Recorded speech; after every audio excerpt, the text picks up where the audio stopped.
주 예수보다 더 귀한 것은 없네. 이 세상 부귀와 바꿀 수 없네. 영 죽은 내 대신 돌아가신 그 놀라운 사랑 잊지 못해. 세상 즐거움 다 버리고 세상 자랑 나 버렸네. 주 예수보다 더 귀한 것은 없네. 예수밖에는 없네. 주 예수보다 더 귀한 것은 없네. 이 세상 명예와 바꿀 수 없네. 이전에 즐기던 세상 일도 주 사랑하는 맘 맺지 못해. 세상 즐거움 다 버리고 세상 자랑 다 버렸네. 주 예수보다 더 귀한 것은 없네. 예수밖에는 없네.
주소서.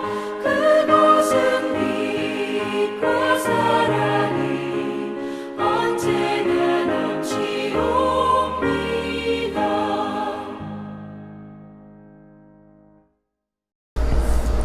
할렐루야. 주일에 보신 여러분들을 환영합니다.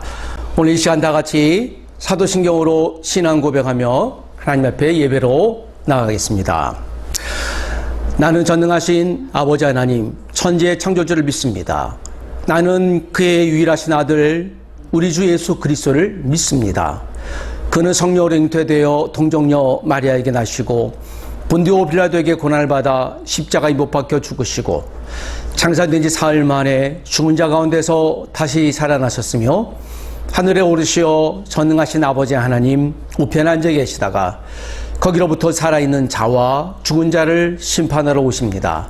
나는 성령을 믿으며 거룩한 공교회와 성도의 교제와 죄를 용서받는 것과 몸의 부활과 영생을 믿습니다. 아멘. 다 같이 소위의 문답을 함께 낭독하겠습니다.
오늘 이 시간에는 다 같이 하나님을 찬양합시다.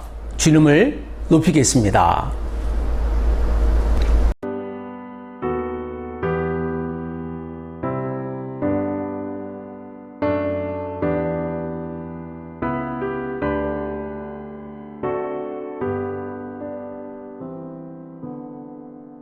나 같은 죄인 살리신 주 은혜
주는지 난 알 수 없도다. 내가 믿고 또 의지함은 내 모든 형편하시는 주님 늘 보호해 주실 것을 나는 확실히 아네. 왜 내게 굳센 믿음과 또 복음 주셔서 내 맘이 항상 편한지 난 알 수 없도다. 내가 믿고 또 의지함은 내 모든 형편하시는 주님 늘 보호해 주실 것을 나는 확실히 아네. 왜 내게 성령 주셔서 내 마음 감동해 주 예수 믿게 하는지 난 알 수 없도다. 내가 믿고 또 의지함은 내 모든 형편하시는 주님 늘 보호해 주실 것을 나는 확실히 아네. 주 언제 강림하실지 혹밤에 홍낮에 또 주님 만날 그곳도 난 알 수 없도다. 내가 믿고 또 의지함은 내 모든 형편하시는 주님 늘 보호해 주실 것을 나는 확실히 아네.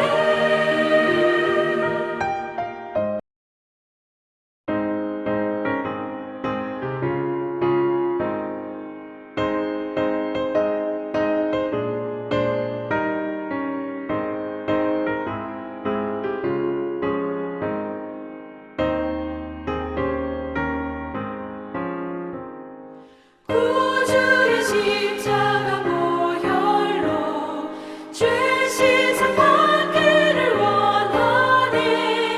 내 죄를 씻으신 주 이름 찬송합시다. 찬송합시다. 찬송합시다. 내 죄를 씻으신 주 이름 찬송합시다. 죄악을 속하여 주신 주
오늘 이 시간 주일 주간 합심 기도 제목을 함께 낭독하며 기도하겠습니다. 함께 기도합시다.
이 시간 공동체 성경 읽기를 함께 낭독하겠습니다.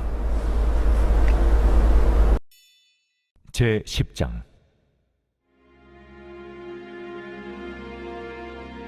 바사왕 고레스 제3년에 한 일이 벨드사살이라 이름한 다니엘에게 나타났는데 그 일이 참되니 곧 큰 전쟁에 관한 것이라. 다니엘이 그 일을 분명히 알았고 그 환상을 깨달으니라. 그때 나 다니엘이 세 일의 동안을 슬퍼하며 세 일에가 차기까지 좋은 떡을 먹지 아니하며 고기와 포도주를 입에 대지 아니하며 또 기름을 바르지 아니하니라. 첫째 달 24일에 내가 히데겔이라 하는 큰 강가에 있었는데 그때 내가 눈을 들어 바라본즉 한 사람이 세마포 옷을 입었고 허리에는 우바스 숭금띠를 띠었더라.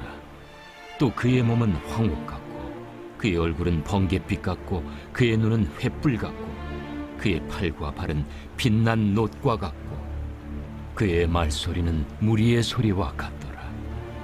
이 환상을 나 다니엘이 홀로 보았고 나와 함께한 사람들은 이 환상은 보지 못하였어도 그들이 크게 떨며 도망하여 숨었느니라.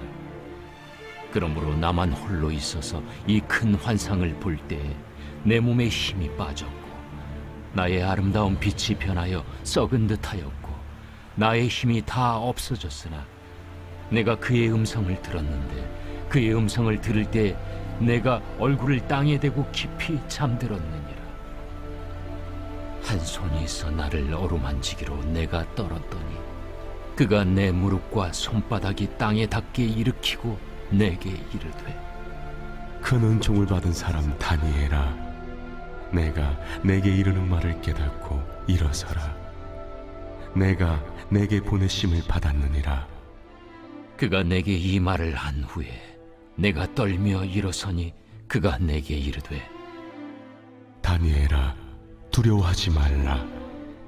내가 깨달으려 하여 내 하나님 앞에 스스로 겸비하게 하기로 결심하던 첫날부터 내 말이 응답받았으므로 내가 내 말로 말미암아 왔느니라.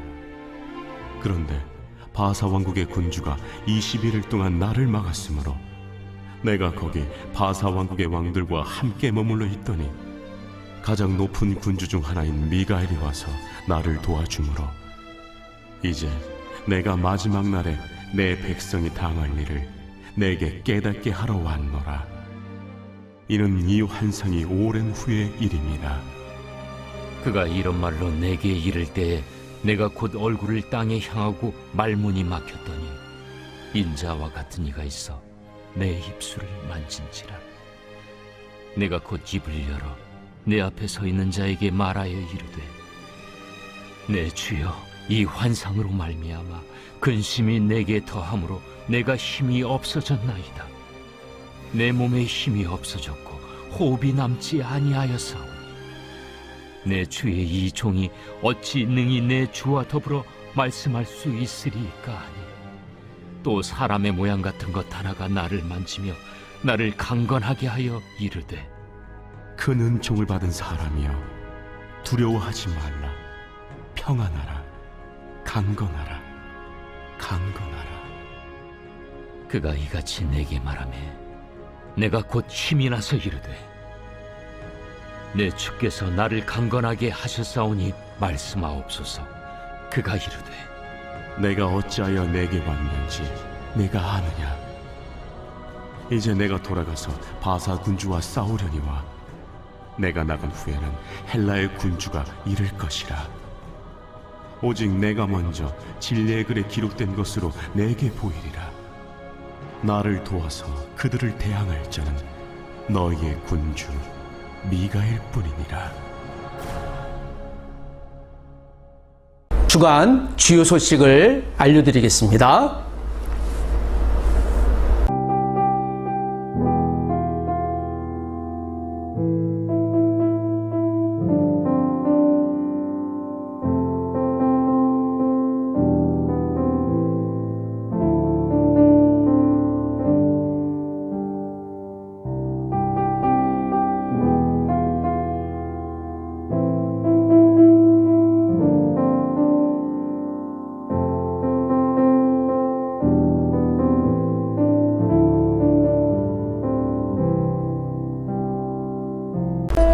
오늘 이 시간에 예비에 오신 여러분들을 주의 이름으로 환영합니다.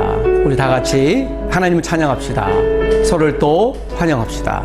주님의 높고 위대하심을, 주님의 높고 위대하심을 내 영혼이 찬양하네. 주님의 높고 위대하심을 내 영혼이 찬양하네. Then sings my soul, my Savior God to thee. How great thou art, how great thou art. Then sings my soul, my Savior God to thee. How great thou art, how great thou art. 할렐루야. 주님을 찬양합니다.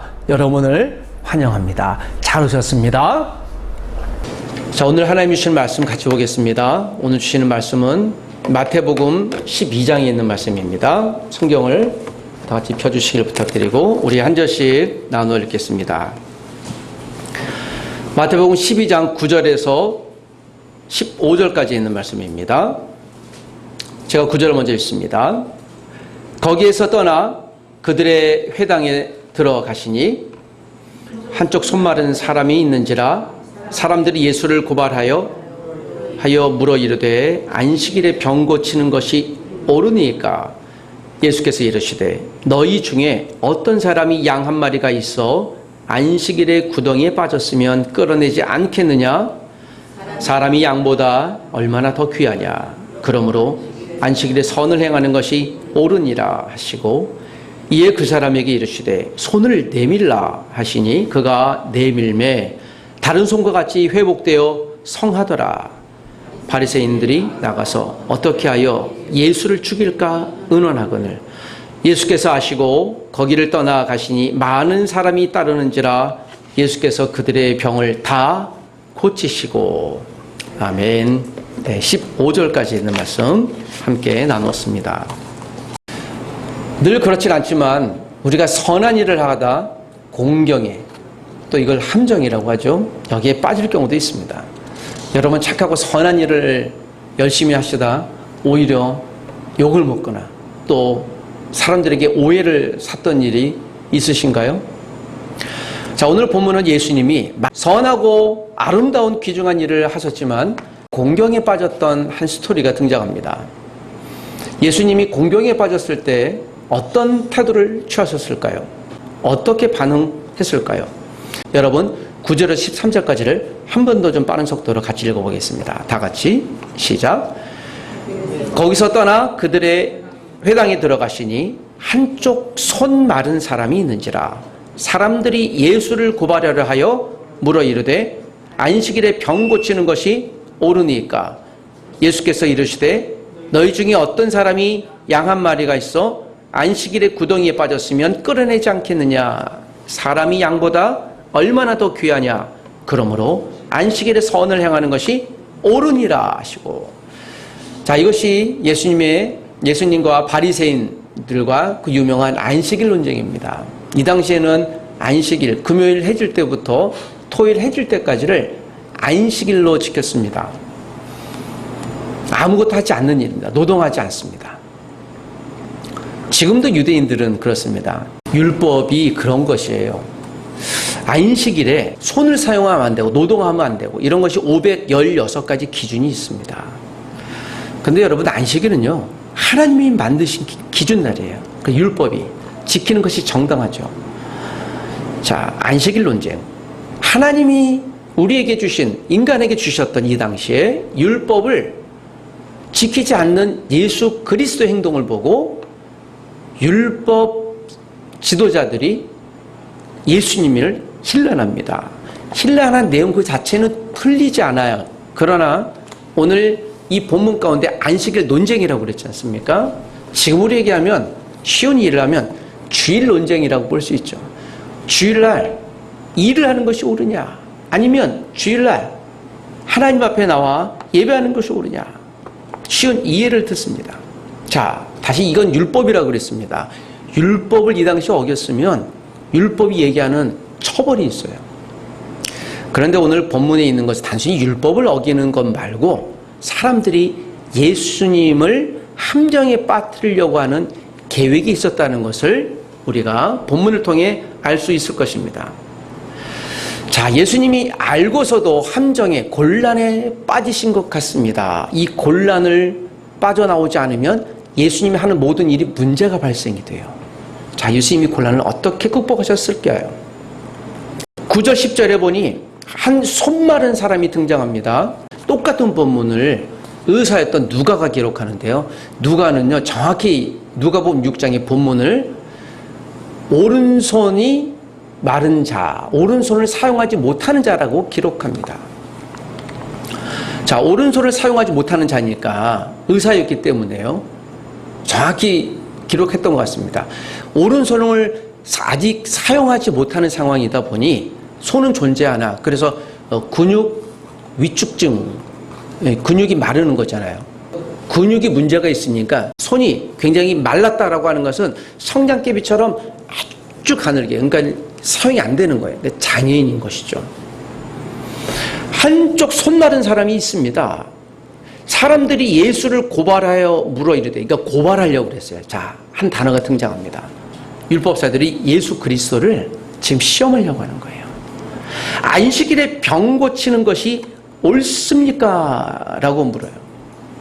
왜냐하면 예수님이 이제 병든 자를 보면 긍휼히 여겨서 고쳐주셨거든요. 자, 예수님이 뻔히 이 손 마른 자를 고치려고 하는 행위들을 눈치챘어요. 먼저 기선제압을 합니다. 예수요, 안식일에 병 고치는 것이 옳습니까? 여러분, 안식일은 어떤 날이라고요? 율법에서 얘기할 때 노동하는 날이 아니에요. 병을 고치려면 뭐를 사용해야 돼요? 예수님이 손대잖아요. 그 예수님이 분명 이 사람의 손을 잡고 손을 사용해요. 율법을 어기는 거예요. 이 사람들이 선제 공격하는 거예요. 그러니까 함정에 빠지는 거예요. 선한 일을 행하는데 공경에 빠질 만한 상황이에요. 아주 사람들의 마음이 참 이렇게 고약해요. 사람들을 어렵게 하려면 이렇게 수단과 방법을 가리지 않는 것 같습니다. 정치인들이에요. 그 종교인들이 아니라. 자, 안식일에 병 고치는 것이 옳습니까? 율법은 하지 말라고 얘기하고 있거든요. 그런데 환자를 고쳐야 되는 것을 보고 예수님이 이제 공경에 빠질 만한 상황을 만든 것이죠. 이때 예수님이 11절에 무엇이라고 대답하세요? 예수께서 이르시되 너희 중에 어떤 사람이 양 한 마리가 있어 안식일에 구덩이에 빠졌으면 끌어내지 않겠느냐. 여러분, 내 소유에 있는 양이 구덩이에 빠져 있으면 어떻게 끌어내요? 무엇을 사용해서? 손을 들어서 끄집어 내야 될 거 아니에요. 그 율법을 어기는 건데요. 이상 사람들 그걸 율법을 어겼다고 하지 않아요. 왜냐하면 내 소유의 양, 이건 내 재산이거든요. 내 재산을 보호하며 양을 구출해 나가는 당신들, 그런데 12절에 사람이 양보다 얼마나 더 귀하냐라고 비교를 합니다. 그러므로 안식일에 선을 행하는 것이 옳다라고 해요. 어떻게 해요? 옳다라고 합니다. 이것이 이제 정의 논쟁이에요. 기준이에요. 율법도 맞지만 예수님이 얘기하시는 거예요. 옳고 그름을 선명하게 말씀하시는 것이죠. 예수님은 기준을 얘기하실 때 설득할 때요, 희밋하게 얘기하지 않으세요. 정확하게 선을 그으세요. 사람의 행동 규칙을 정확하게 이해하게끔 설득시키는 것이 예수님의 말씀이세요. 그래서 예수님의 말씀이 때로는 불편하게 들리는 사람도 있습니다. 바리새인들에게 예수님이 처음 했던 말이 무엇인가 하면 독사의 자식들이라고 했습니다. 그러니까 바리새인들이 뿌리 났죠. 독사의 자식들이라는 것은 지금으로 얘기를 하면요, 동물에 대고 하는 얘기예요. 이 개 땡땡이라고 하는 욕이에요. 그걸 공개적으로 얘기했으니까. 왜냐하면 독사는 태어날 때 자기 어미를 잡아먹는다라는 생각을 사람들이 했었기 때문에 마치 바리새인들이 그러한 배양부도한 사람이다라고 평가한 것 같습니다. 예수님은 이렇게 얘기하세요. 사람이 양보다 귀하다. 재산보다 사람의 생명이 귀하다. 무엇이 귀하다요? 여러분, 사람의 생명이 귀한 거예요. 우리 생명보다 더 위에는 어떤 것은 업체에 존재하지 않습니다. 우리가 돈을 위해서 또는 재물을 위해서 어떤 위치를 위해서 모든 것들을 다 바꿀 수는 있지만 생명만큼 바꿀 수가 없는 거예요. 그 이유는 무엇입니까? 생명은 세상에 몇 개요? 단 하나예요. 그래서 사람 생명은 인간이 조정할 수가 없는 거예요. 그럼 비교 대상이 아니에요. 예수님이 이 바리새인들의 마음을 알고 역설적으로 비유하신 것이죠. 너희들은 양도 잘 구하던데 손을 사용해서 사람의 생명이 양보다 귀하지 아니하냐. 이제 곧 예수님이 이 사람을 고치려고 하는 준비를 하십니다. 여러분, 예수님이 지금 설득하는 거예요. 사람들이 설득됐을까요? 우리가 누군가를 설득하려고 할 때 참 설득되는 게 쉽지 않습니다. 여러분, 내가 상대방을 설득하려고 할 때 주로 어떤 기술을 씁니까? 특별히 나와 좀 반대되어 있는 반대 의견을 갖고 있는 사람을 설득하려고 할 때 여러분 어떻게 설득하십니까? 대부분의 설득 안 됩니다. 왜냐하면 듣지 않기로 좀 작정을 했거든요. 내가 상대방을 설득하려고 하는 건 사실 마음의 말다툼, 말싸움이에요. 신체 물리적 위에는 가지 않지만 말로 그냥 막 싸우는 거예요. 여러분, 사람을 설득하려고 할 때 윽박지른다고 설득되지 않습니다. 여러분 혹시 어떻게 설득하십니까? 여러분, 사람은 무엇에 설득되는 거예요? 결국 마음의 문제예요. 내 마음이 소통하지 않으면 설득이 안 돼요. 저는 설득하려고 할 때 세 가지 기준이 있어요. 내가 이야기하려고 할 때 이것이 옳은 일인가, 옳은 일인가. 굳이 옳은 일이 아닌데 껴들을 필요성이 없으면 하지 않습니다. 그리고 지금 해야 될 일인가, 지금 해야 될 일인가. 그리고 세 번째, 정중하게 할 것인가. 이 정중함이 없으면 비록 이게 옳은 일이라고 할지라도 지금 당장 해야 되는지 맞을지라도 설득이 안 돼요. 다툼이 일어나는 거예요. 이 세 가지는 사람의 마음을 얻는 굉장히 중요한 단서입니다. 사람은 논리적으로 설득되지 않아요. 말하는 사람의 태도에 의해서 수용돼요. 실제로 어떤 분이 고속도로에서, 제가 아시는 분인데요, 본인이 잘못했어요. 근데 깜빡이 잊고 깜빡이를 못 켜고 들어갔더니 사고가 날 뻔했어요. 이 앞에 계신 분이 얼마나 화가 났는지 아마 그런 것 같아요. 그러더니 옆에 갓길에 차를 세워두고, 이분이 교회 집사님이시죠, 탁 내려갖고 나오는데요, 뒤에 오신 분도 화가 난 것 같아요. 근데 갑자기 문을 열고 내리니까 싸우자고 하는 줄 알고요. 탁 내리자마자 이 집사님이 고개를 꾸벅 숙이고 죄송합니다 했더니 저기서 이렇게 나오다가 갑자기 행동이 탁 죽거든요. 제가 너무 실수했습니다. 제가 인사드리려고요. 용서하려고. 죄송해요. 그러니까 뭐 그럴 수도 있죠. 뭐 조심하시고 휙 가셨대요. 지금 멱살 잡으려고 뒤에 싸움 내렸는데요. 야, 논리적으로 설득이 아니라 감정의 문제예요.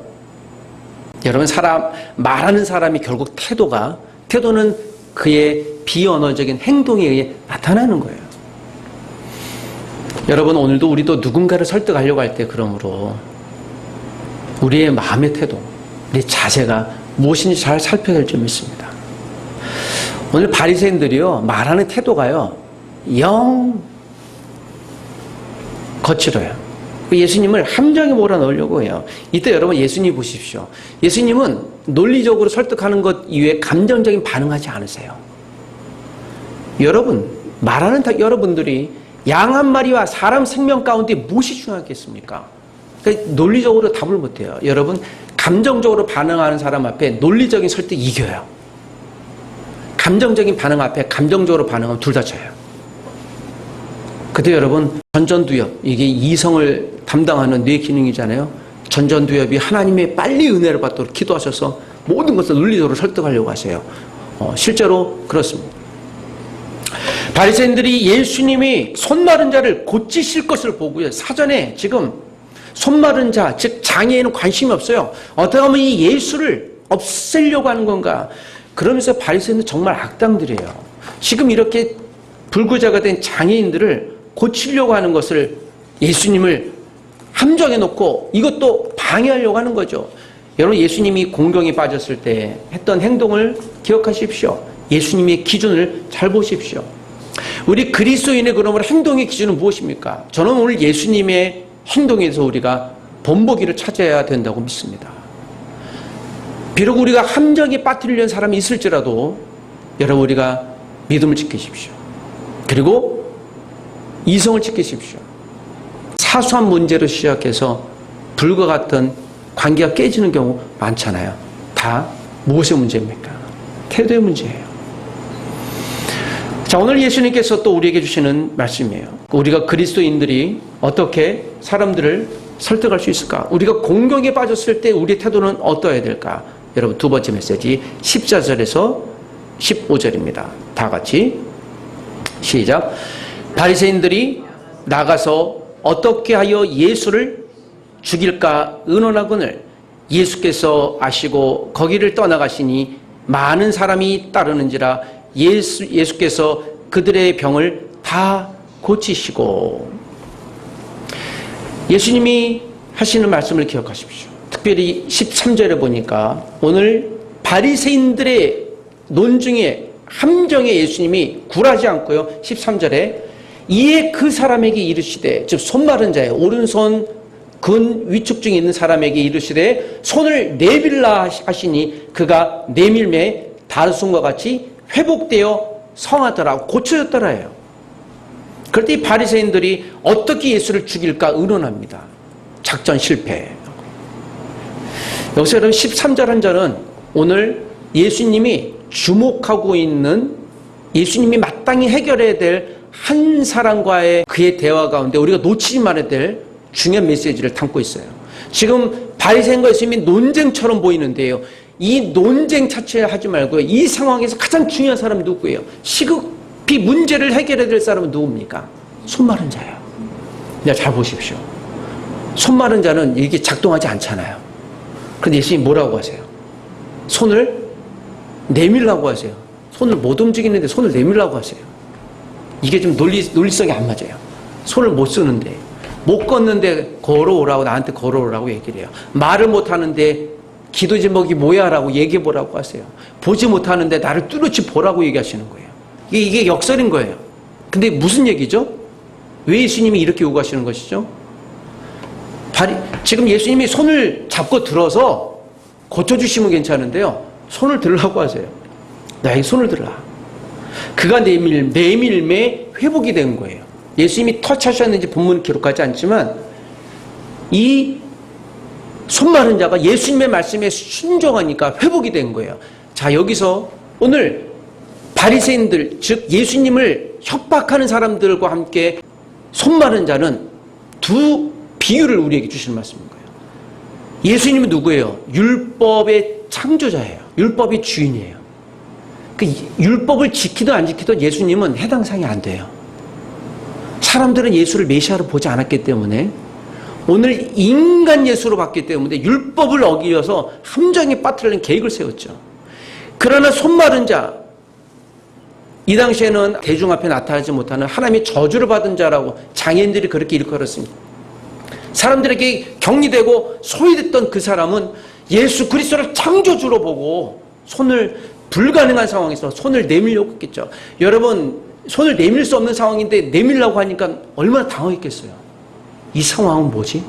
왜 내 손을 안 잡아주고 내밀려고 하지? 그가 논리적으로 생각하지 않고 어떻게 반응했습니까? 그냥 믿음으로 반응한 거야. 아, 그래요? 하고 해보려고 하겠죠. 그 짧은 찰나의 순간에 오늘 이 손마른 자 인생이 변화된 거예요. 치유되는 그 순간이었어요. 지금은 안 돼요. 그런데 예수님이 하라고 했기 때문에 하는 거예요. 이것을 무엇이라고 합니까? 이것을 믿음이라고 하는 거예요. 믿음은 지금 안 돼요, 상황이. 불가능해요. 이거 현실적으로 너무 명확해요. 그런데 믿음은 그걸 하는 거예요. 홍해가 안 갈라졌어요. 근데 가라고 그래요. 그러니까 갈라져요. 요단강이 안 갈라졌어요. 근데 발을 넣으라고 그래요. 그러니까 갈라져요. 이걸 믿음이라고 하는 거예요. 내가 죄가 너무 많아요. 천국 갈 수 없어요. 근데 예수를 믿으라고 그래요. 그럼 천국 간대요. 믿는 거예요. 이걸 우리가 믿음이라고 정의하는 거예요. 지금 바리새인들은 예수님을 인간으로 봤지만 손마른 자, 가장 위축되고 소외됐던 이 한 사람은 예수 그리스도를 천재 창조주로 믿은 것이에요. 근육 위축증이 치유된 거예요. 할 수 없는데 한 거예요. 예수님의 말씀을 믿고 의지를 갖고 행동한 것입니다. 이게 본문에 극적으로 숨어있는 예수님의 창조자이신, 모든 율법의 완성자이신 하나님을 드러내는 것입니다. 그래서 율법의 주인이 누구라고요? 하나님이잖아요. 예수님이잖아요. 그 율법을 지키든 안 지키든 예수님은 해당 사항이 안 돼요. 내가 만들었으니까. 본인이 주인인 것이에요. 오늘 모든 상황에서 하나님의 뜻을 해석하려고 해요. 이게 바리새인들이에요. 율법으로 이 사람을 해석하는 거예요. 사람은 그렇습니다. 여러분, 우리가 하나님의 말씀을 잘 지키는지 안 지키는지 우리 스스로 무엇을 보고 알아요? 성경을 보고 알잖아요. 우리의 기준은 그래요. 저도 그렇습니다. 그러나 하나님 뜻 안에서, 하나님의 생각 안에서 상황을 판단해 주셔야 돼요. 이것이 하나님의 생각이에요. 이거 성경을 바라보는 성도들의 생각이어야 합니다. 우리가 예수님이 아니기 때문에 우리는 행동을 보고 판단할 수밖에 없지만 늘 그래서는 안 되는 것이에요. 이 상황에서 하나님, 이런 환경을 주신 하나님의 뜻은 무엇입니까? 여러분, 우리가 누군가에게 친절을 베풀려 할 때 설마 그 친절이 누군가의 베풀므로 인해 내가 공경에 처할 수 있는 상황이 있을지라도, 충분히 예견될지라도 하셔야 되는 거예요. 이것을 여러분, 우리 그리스도인 의무로 사는 거예요. 여기서 등장할 수 있는 말이, 생각해 볼 말이 그 정의예요. 정의란 말. 정의란 말이 justice란 말도 쓰고 righteousness란 말도 씁니다. 여러분, 정의란 말은요, 기준이 있는 거예요. 율법을 지키는 거 정의이시고 안 지키면 정의가 아니에요. 그럼 벌 받는 거예요. 그래서 이것을 우리가 법으로 얘기하지 않습니까? 여러분, 그런데 혹시 여러분 법을 지금까지 태어나서 한 번도 어기지 않으신 분 누구세요? 있으신가요?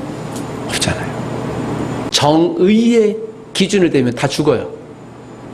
그런데 여러분, 오늘 이 본문 가운데 다시 한 번 더 예수님은 손마른 자에게 정의를 행하지 않았어요.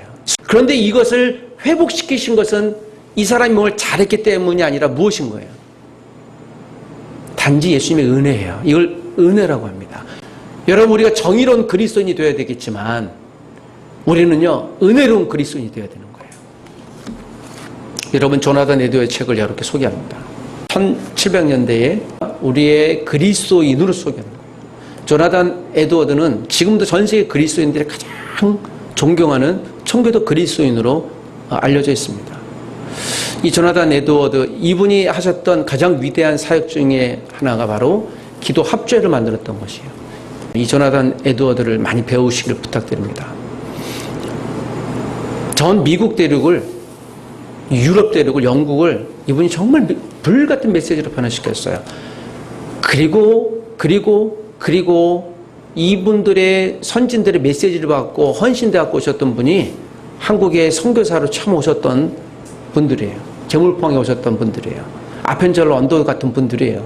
우리가 이분의 메시지 혜택을 받았다고 볼 수 있죠. 이분이 부흥에 관한 이야기를 하면서 그런 얘기를 합니다. 부흥이란 무엇인가? 라고 얘기를 하면서요. 첫 번째 이 얘기를 해요. 당신의 영혼에 기도하려는 불같은 마음이 일어나자면 그건 가짜 부흥이다.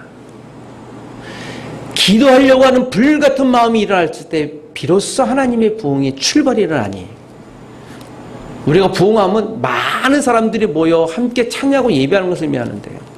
참 마음에 남는 고백이었습니다. 여러분, 우리에게 기도의 불같은 마음이 일어나기를 소원하십시오. 그것이 부흥의 첫 출발점이에요. 그러면 사람들이 전도하기 시작한대요.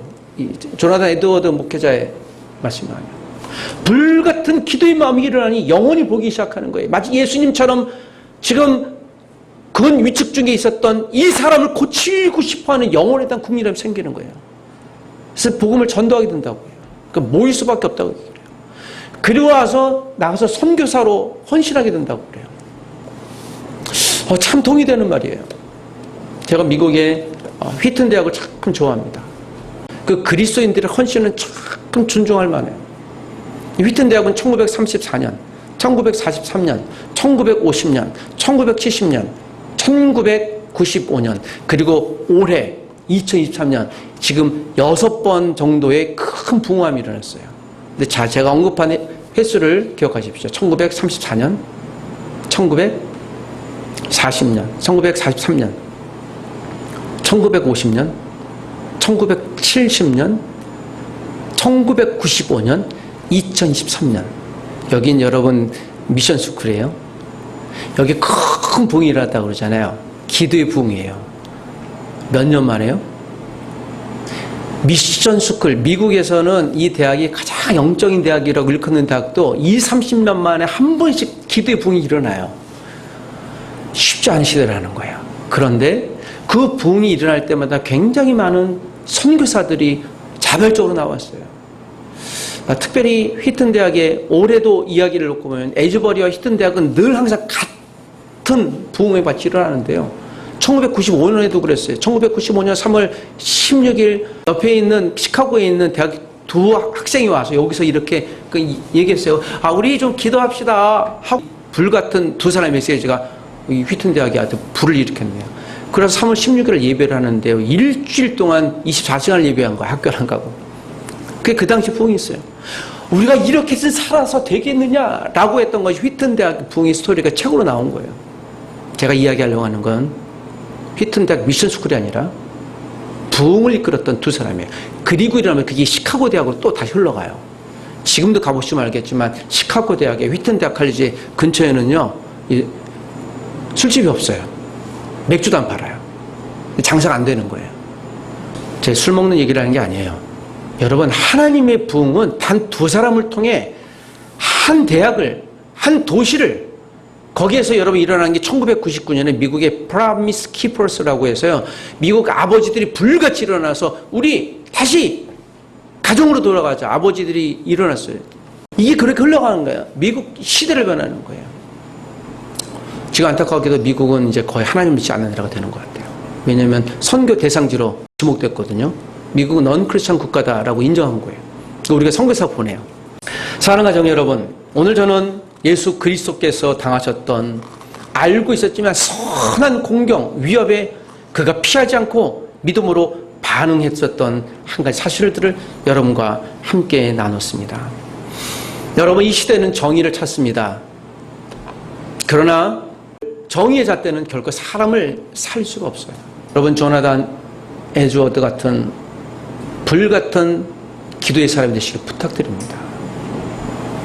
300년 전의 사람인데 제가 그를 여러분에게 언급하잖아요.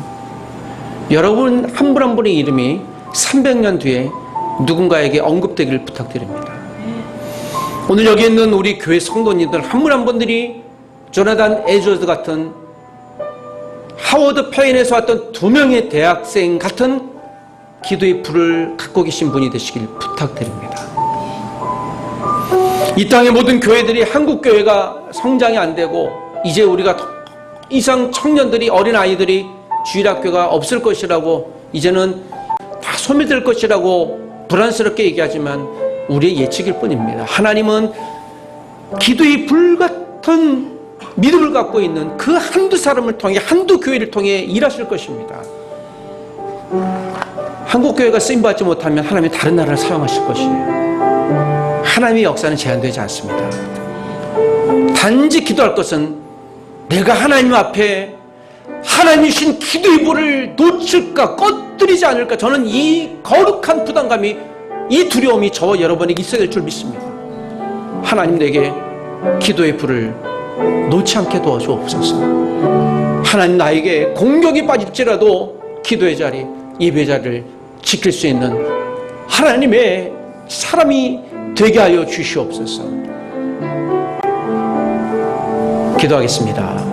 하나님 아버지, 오늘 우리에게 주신 말씀을 붙들오니 하나님, 공경에 빠질 줄 알면서도 손마른 자를 고치셨던 예수 그리스도의 모범처럼 하나님이여, 내가 예수를 믿는 이유만으로, 내가 복음을 증거하는 이유만으로 설마 공경에 빠질지라도 내가 그 선한 공경을 회피하지 않게 도와주옵소서.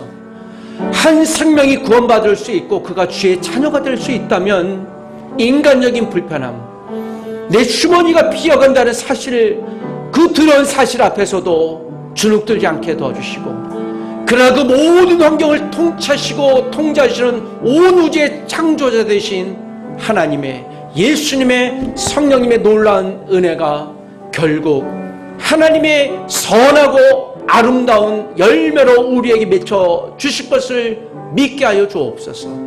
주여, 이 민족을 긍휼히 여겨주시고 이 민족의 교회가 순수하지만 복음의 열정, 기도의 열정을 포기하지 않게 도와주시고, 잃어버렸다면 다시 세워나가게 도와주옵소서. 유럽의 교회를 기름 부시고 미주 내륙의 교회들을 다시 한번 불처럼 일어나게 도와주시고, 아시아의 모든 교회들이 다시 한번 불처럼 일어날 수 있도록 도와주시옵소서. 오늘 이 시간 우리가 했던 예배의 모든 하나님의 메시지를 하나님의 불로 알고 가슴에 담아 이 한 주를 기도의 불같은 일꾼으로 살아가게 도와주옵소서. 예수님의 이름으로 기도합니다. 아멘.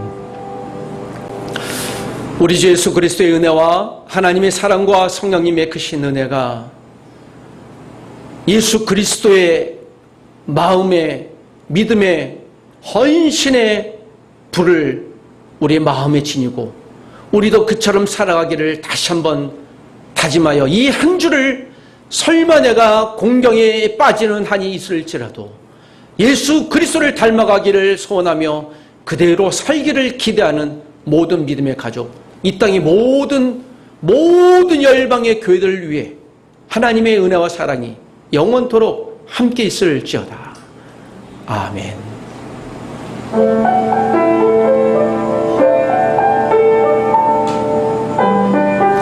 할렐루야. 주여 감사합니다.